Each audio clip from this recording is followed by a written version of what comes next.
आखिरी वक्त पर दादू की गवाही ने गीतांजलि का प्लान चौपट कर दिया और यहीं पर सबके सामने उसका असली चेहरा बेनकाब हो गया।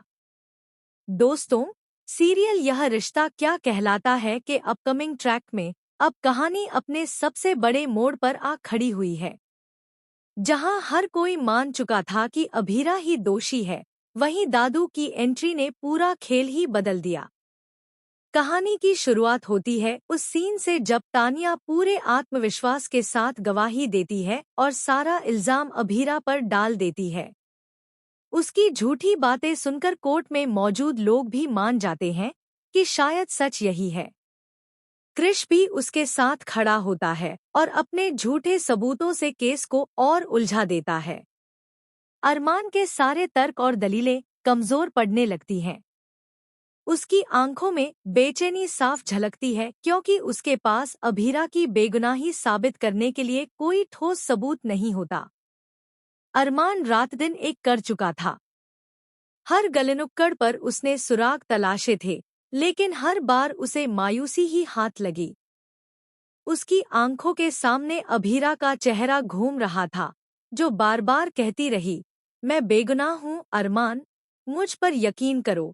और अरमान उसे खोना नहीं चाहता था।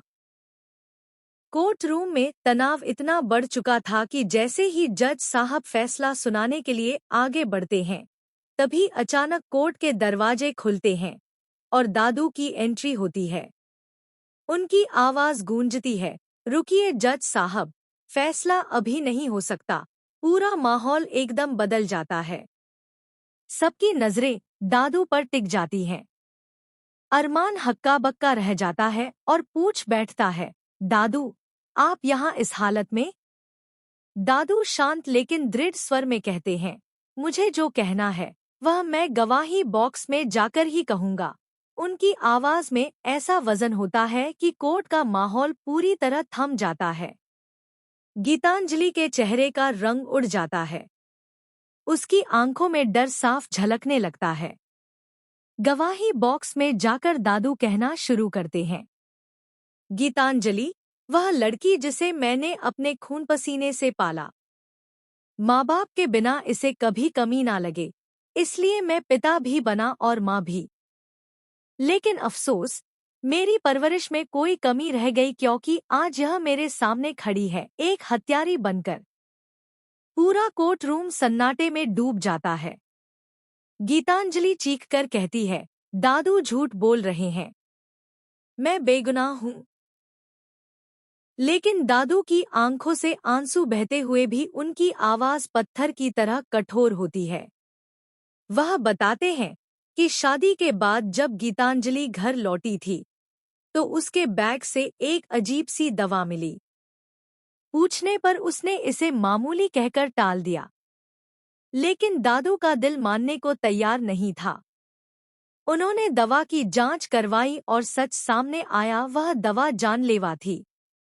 दादू की आंखें नम हो जाती हैं, लेकिन उनकी जुबान पर सच्चाई बरकरार रहती है। वह कहते हैं, मेरा दिल तब और टूट गया जब मैंने गीतांजलि को क्रिश से फोन पर बात करते सुना।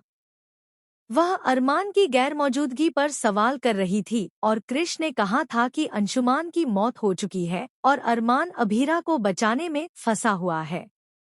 तब मुझे यकीन हो गया कि यह सब एक सोची समझी साजिश है। इतना ही नहीं, दादू अब सबके सामने एक रिकॉर्डिंग पेश करते हैं।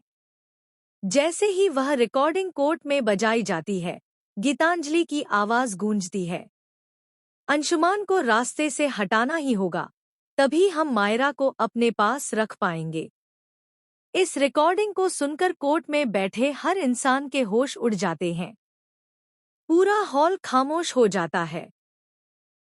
गीतांजलि की आंखों से आंसू निकल आते हैं, लेकिन अब कोई भी उसकी